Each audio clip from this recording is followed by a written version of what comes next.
أعوذ بالله من الشيطان الرجيم. بسم الله الرحمن الرحيم.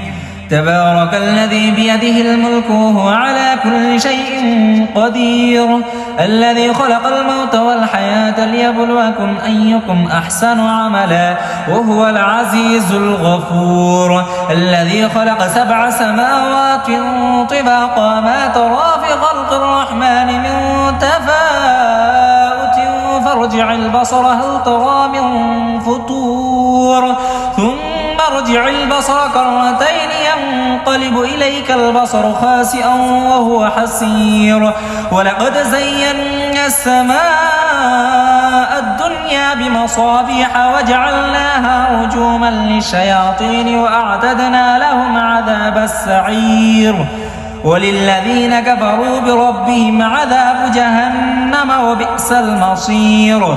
إذا ألقوا فيها سمعوا لها شهيقا وهي تفور تكاد تميز من الغيظ كلما ألقي فيها فوج سألهم خزنتها ألم يأتكم نذير قالوا بلى قد جاءنا نذير فكذبنا وقلنا ما نزل الله من شيء أنتم إلا في ضلال كبير.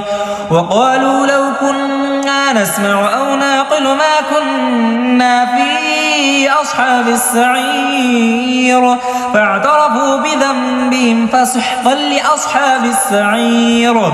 إن الذين يخشون ربهم بالغيب لهم مغفرة وأجر كبير. وأسروا قولكم أو اجهروا به إنه عليم بذات الصدور. ألا يعلم من خلق وهو اللطيف الخبير.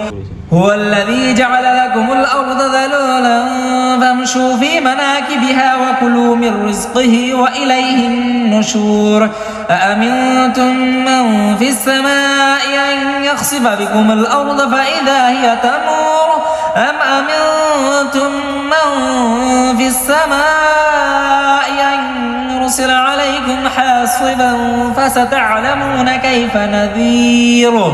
ولقد كذب الذين من قبلهم فكيف كان نكير. أولم يروا إلى الطير فوقهم صافات ويقبض ما يمسكهن إلا الرحمن إنه بكل شيء بصير.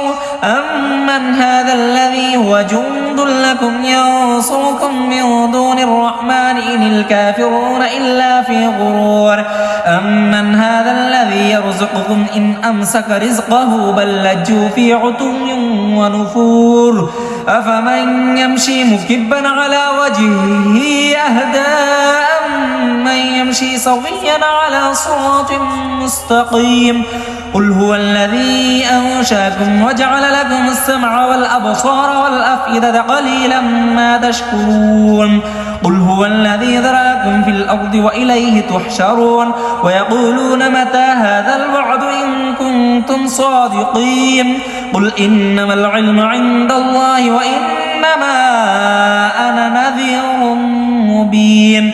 فلما رأوه زلفة سيئت وجوه الذين كفروا وقيل هذا الذي كنتم به تدعون. قل أرأيتم إن أهلكني الله ومن معي أو رحمنا فمن يجير الكافرين من عذاب أليم. قل هو الرحمن آمنا به وعليه توكلنا فستعلمون من هو في ضلال مبين. قل أرأيتم إن أصبح ماؤكم غورا فمن يأتيكم بماء معين. صدق الله العلي العظيم.